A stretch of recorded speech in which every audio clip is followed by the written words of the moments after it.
This story is about 10 rather close relations of ours who seem to get into almost exactly the same kind of trouble we do.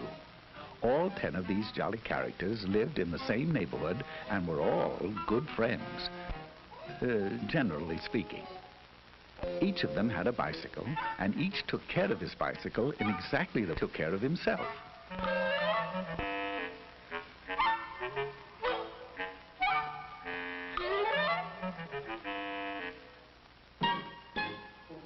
One day they held a group think and decided to have a picnic in a little park just 9 blocks away.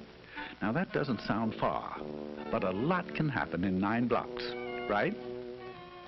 Well, sound off out there. I said right? Right. So they all ran home and made themselves sandwiches.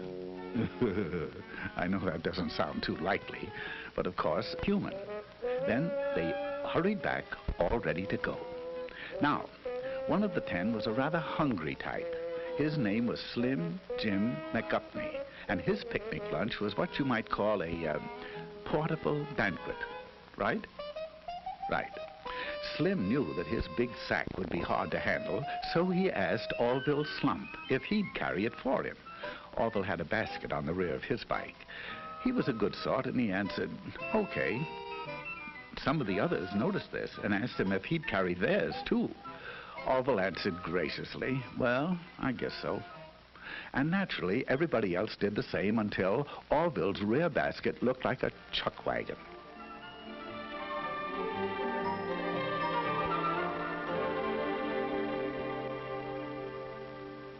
At last, they were ready to go, and at a given signal, they went.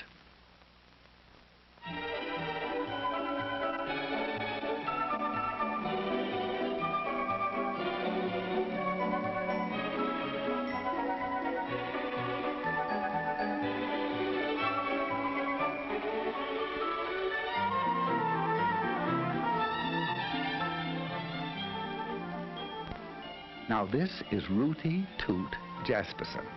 He had the newest bike in the bunch, and he was as proud of it as he could be. He made it a point to get in the lead, and there he intended to stay. It would seem that Rooty Toot was a slam-bang go-getter headed for big things in life, right? Right. But when you have to be first all the time, there are a few things you find you don't have time for. Such things as making hand signals. Oh, he knew very well that bike riders are supposed to signal just like auto drivers. Hand down for slow or stop. Hand up for right turn. Hand straight out for left turn. But pretty soon, he began to feel silly making so many signals to stay out in front.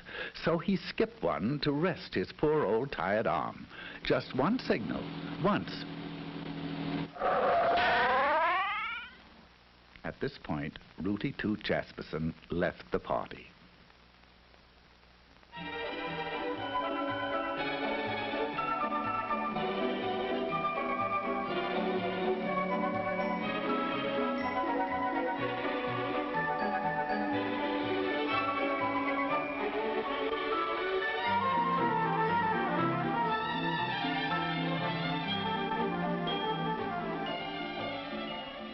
This charming little thing was actually christened Tinkerbell McDillingfiddy. She's a sweet and lovely girl, but she has a rather poor memory. Sometimes she forgets to brush her teeth. Sometimes she leaves homework at home. And sometimes she forgets to look at traffic signals. Now she knows that she should. She knows that she should ride just like auto drivers drive. But she's so busy being happy all the time that her little thoughts tend to wander and... oh, dear, dear, they're wandering again.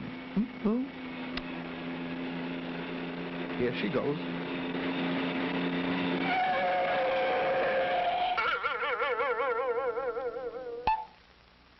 Exit Tinkerbell McDillingfiddy. She forgot now and then.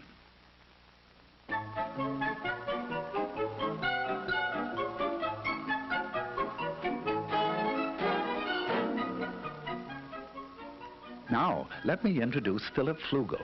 He's a star athlete, the president of his class, an honor student, and he has the handsomest profile in school. Just look at it, will you? Now, Flug, as his friends call him, has one little flaw in his character. He is very easily bored. Right now, he's asking himself why everyone has to go up this side of the street. It's so samey. So, proving that even a class president can make mistakes, he decided to ride against traffic. Oh, he knows that auto drivers never do this, and that he should follow the very same traffic rules.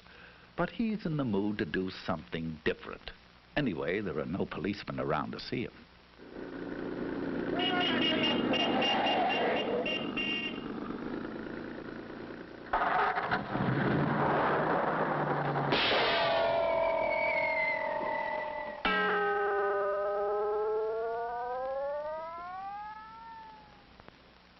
Philip Flugel is no longer bored.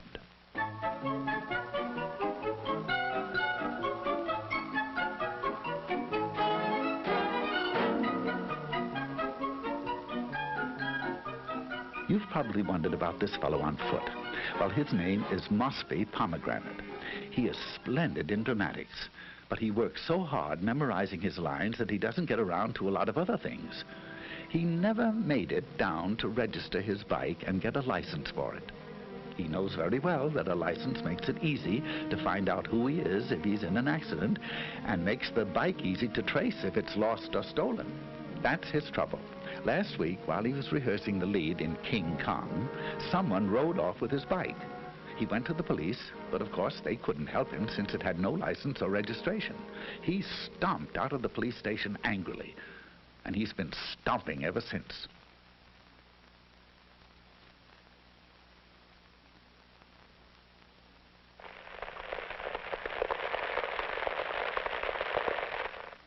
Farewell, Mosby Pomegranate, victim of fallen arches.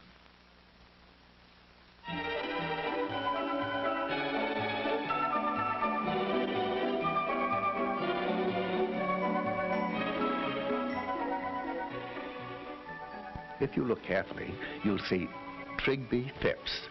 He's the smaller one in Eclipse, trying to make that bike go. His passenger is an old friend of ours, Slim Jim McGuffney. Slim Jim's bike recently collapsed from the effects of his diet, and Trigby, being a nice little fellow, agreed to ride him. Now, he knows that no auto driver would drive with a passenger in his lap. He also knows that you can't see ahead very well with someone on the handlebars, and that you can't control the bike well, and that you can't make signals either. Furthermore, it is tiring. Right? Right.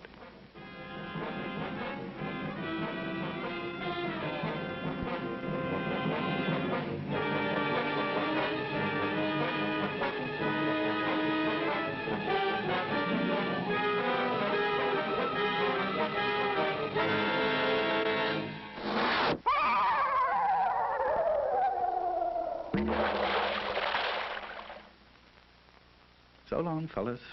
There seems to be a flaw in the buddy system.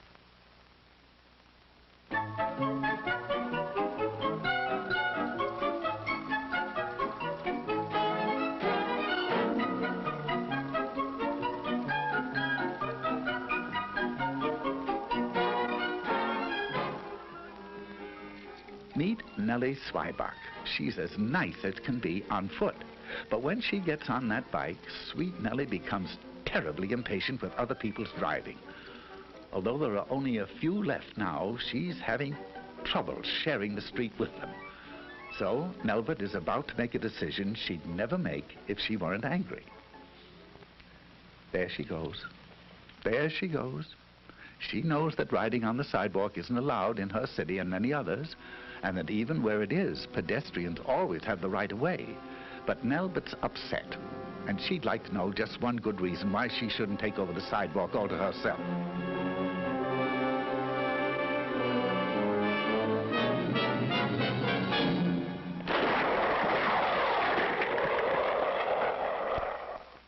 Nelbert Zweiback got her one good reason.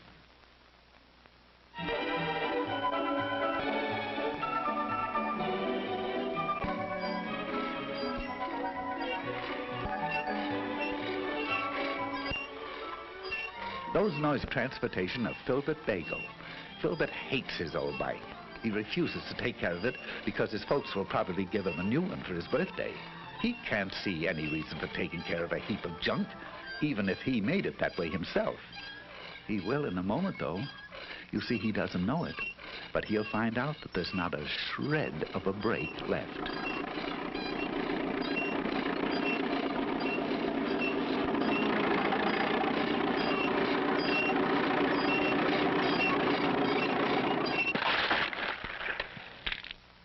Now, Filbert would be the first to agree that if it's worth riding, it's worth taking care of.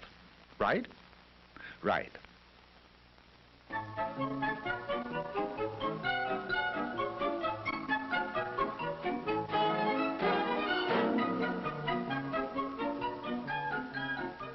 Quickly meet Stanislaw Higginbottom while you can. He's a nice boy, but he won't be with us long.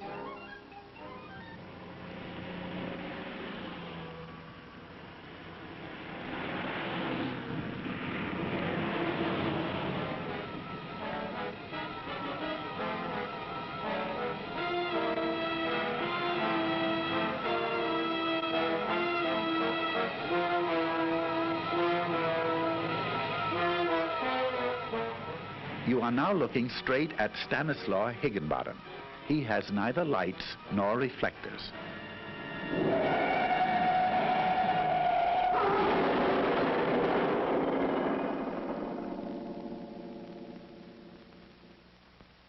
Stanislaw just wasn't quite bright enough.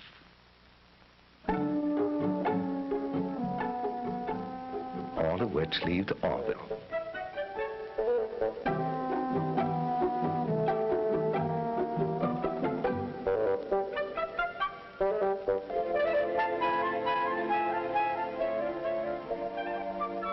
He'll get fat, all right.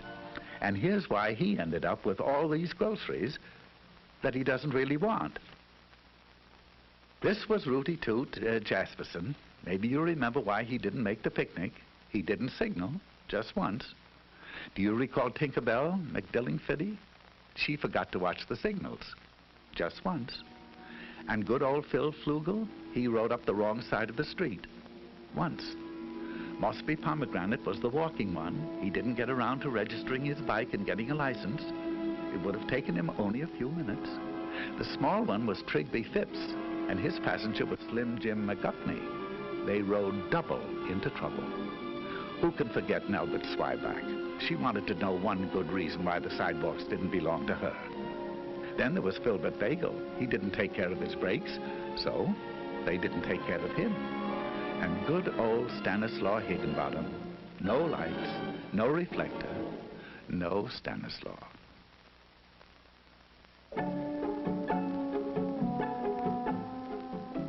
So that's why Orville Slump is picnicking alone today.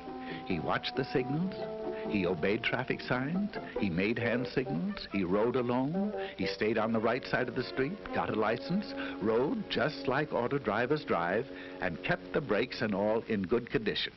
And he got fat. Of course, it was very lonely, but not as lonely as this.